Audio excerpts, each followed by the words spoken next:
সারা Bharat block Baidyabati ও শেওড়াফুলি ২ নম্বর শাখার উদ্যোগে গত ১৪ই জুন সন্ধ্যায় বৈদ্যবাটি বিদ্যানিকেতন স্কুলের মঞ্চ থেকে এলাকার মাধ্যমিক ও উচ্চ মাধ্যমিকে কৃতী ছাত্রছাত্রীদের সম্বর্ধনা ও শিক্ষা সহায়ক দ্রব্য প্রদান করা হলো। এই দিনের এই অনুষ্ঠানে উপস্থিত ছিলেন ফরওয়ার্ড ব্লকের রাজ্য সম্পাদক নরেন চট্টোপাধ্যায় ও এলাকার বহু গুণীজন ব্যক্তি।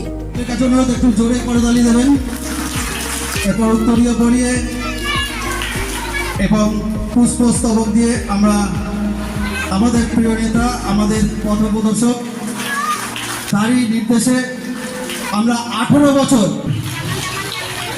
আমরা একটু তাড়াতাড়ি করে এটা বরণ পর্বটা করছি। লক্ষ্মী রায়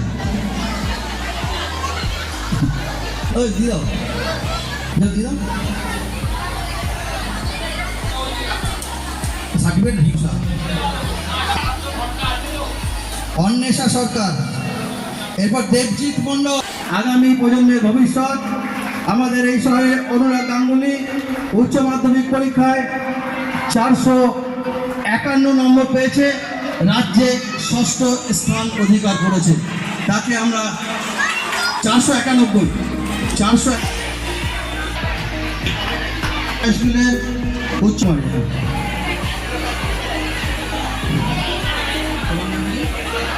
গীতা ভাস্কর উচ্চ মাধ্যমিক। আমরা যে উদ্যোগটা নিয়েছি গত 17 বছর ধরে, এবছর আমরা ভীষণ উৎসাহজনক। এলাকার মানুষ অপেক্ষায় থাকেন যে কখন জুন মাস আসবে, আমাদের এই অনুষ্ঠান হবে।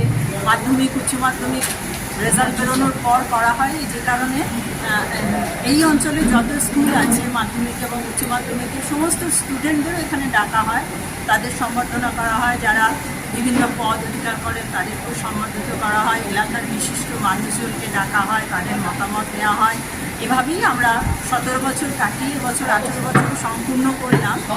আমাদের আশা যে আগামী বছরগুলো এভাবেই আমরা চালিয়ে যেতে পারবো, এলাকার মানুষকে এভাবেই উৎসাহিত করতে পারবো। এই অনুষ্ঠানটি আমরা চালিয়ে যেতে চাই। বর্তমানে শিক্ষা ব্যবস্থায় দেখা যায় যে বেঙ্গলি মিডিয়ামের চেয়ে ইংলিশ মিডিয়ামে ছাত্রছাত্রীদের পড়াশোনার প্রবণতা অনেকটা বেড়ে গেছে। মা বাবারাও ইংলিশ মিডিয়ামে চাইতে পড়াতে পছন্দ করছে। সেই বিষয়টা আপনারা কীভাবে দেখছেন, মানে কী করবেন? নিশ্চয়ই বলতে পারবো।